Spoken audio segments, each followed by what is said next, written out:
பாகிஸ்தான் ஆப்கன் எல்லையில் மிக கடுமையான மோதல் நடந்து வருகிறது. பாகிஸ்தானுடைய பல்வேறு ராணுவ டேங்குகளை கைப்பற்றிய தலிபான்கள் அவற்றை ஆப்கன் சாலைகளில் ஓட்டிச் செல்லும் வீடியோக்கள் வைரலாகி வருகின்றன.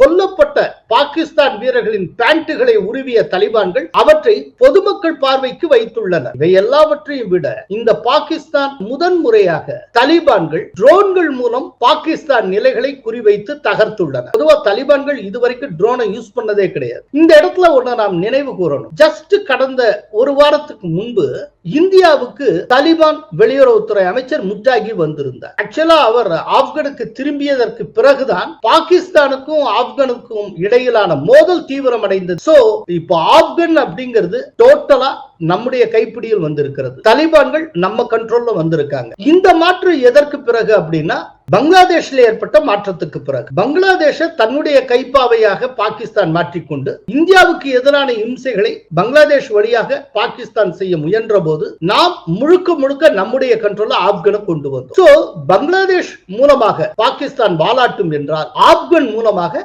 நாம செக் வைப்போம். இதுதான் பேலன்ஸ் ஆஃப் பவர் அப்படிங்கிறது, சக்தி சமநிலை.